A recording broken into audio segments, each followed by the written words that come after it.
আসসালামু আলাইকুম বন্ধুরা, আশা করি সকলে ভালো আছেন। আমি টুকটুকি রান্নাঘর থেকে বলছি। আজকে আপনাদের জন্য নিয়ে এসেছি নতুন রাঁধুনিদের জন্য লাউ দিয়ে চিংড়ি মাছ। দেখুন, এর জন্য আমি প্রথমে একটি প্যান নিয়ে নিয়েছি। এখন এই প্যানের মধ্যে আমি পরিমাণ মতো তেল দিয়ে দিব। তেল দিয়ে দেওয়ার পর এটাকে কিছুক্ষণ ধরে গরম করতে হবে। দেখুন, আমি গরম করে নিচ্ছি। এরপর এর মধ্যে পেঁয়াজ কুচি দিয়ে দিব। পেঁয়াজগুলোকে আমি ছোট ছোট করে কুচি করে কেটে নিয়েছি। এখন আমি সবগুলো পেঁয়াজ কুচি দিয়ে দিচ্ছি।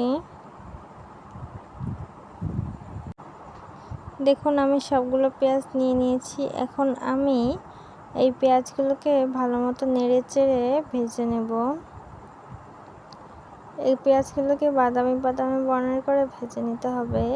অতঃপর এই পেঁয়াজের মধ্যে মরিচ দিয়ে দিব। অতঃপর এটাকে আবার ভালোভাবে নেড়ে চেড়ে নেব এবং তারপরে এর মধ্যে পরিমাণ মতো হলুদ দিয়ে দিতে হবে। হলুদের পর কিছু পরিমাণ লবণ দিব এবং আবার ভালো করে সবগুলো নেড়ে চেড়ে ভেজে নিব। দেখতেই পাচ্ছেন আমি কিভাবে ভেজে নিচ্ছি। অতঃপর এর মধ্যে চিংড়ি মাছ দিয়ে দিব। ভালো করে চিংড়ি মাছ দিয়ে তারপর ভালোভাবে সবগুলো মিক্স করে ভেজে নিতে হবে। দেখুন আমি কিভাবে ভেজে নিতেছি। এটাকে যখন ভালোভাবে ভাজা হয়ে যাবে তখন এর মধ্যে পানি দিয়ে দিতে হবে। দেখুন, আমার প্রায় ভাজাটা হয়ে গিয়েছে। এখন আমি এর মধ্যে কিছু পরিমাণ পানি দিয়ে দেব। তারপর আবার এটাকে সুন্দর করে কষিয়ে নিব। ভালোভাবে নেড়েচেড়ে কষিয়ে নেবেন যাতে কড়াইয়ে লেগে না যায়।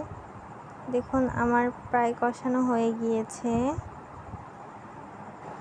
আপনারা সকলে চেষ্টা করবেন ঝোলে পানি দেওয়ার পরে লাউ দিয়ে দেওয়ার, তাহলে লাউটি নরম হবে। না হলে কিন্তু লাউটি নরম হবে না, শক্ত হয়ে যাবে।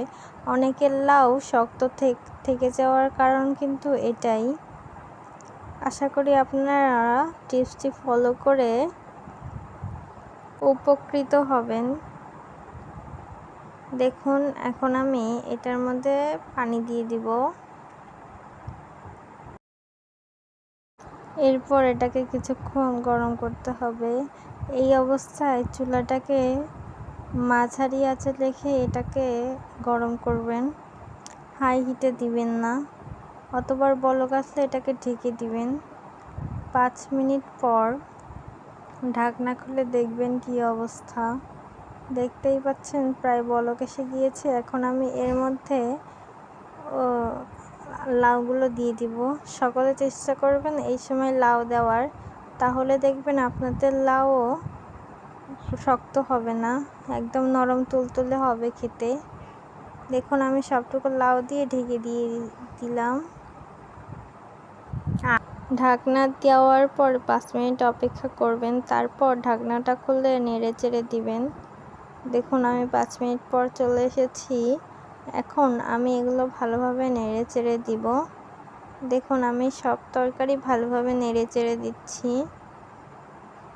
দেখতেই পাচ্ছেন কতটা সুন্দর লাগছে তরকারিটা। এই পর্যায়ে ভালোভাবে নেড়ে চেড়ে দিন। ভালোভাবে নেড়ে চেড়ে নেওয়ার পর কিছুক্ষণ পর আমি এটাকে আবার ঢেকে দিব। 5 মিনিট পর আমি আবার চলে আসলাম। এখন আমি ঢাকনাটাকে খুলব। ঢাকনাটাকে খুলে এগুলোকে আবার ভালোভাবে নেড়ে চেড়ে দিব। দেখুন, আমি লাউটাকে ভালোভাবে নেড়ে চেড়ে দিচ্ছি এবং এটাকে কিছুটা ভেঙে ভেঙে দিবেন, তাহলে আরও বেশি স্বাদ বেড়ে যাবে। এখন আমি এটাকে কিছুক্ষণের জন্য ঢেকে রাখবো। 5 মিনিট পর আমি ঢাকনা খুলে দেখব কি অবস্থা। অতঃপর আবার সেম কাজ করতে হবে। এখন আমি এটাকে আবার নেড়ে চেড়ে দিব। দেখুন, প্রায় আমার লাউ হয়ে এসেছে।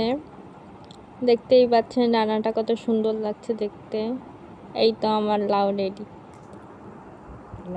দেখুন আমার লাউটা রেডি হয়ে গিয়েছে।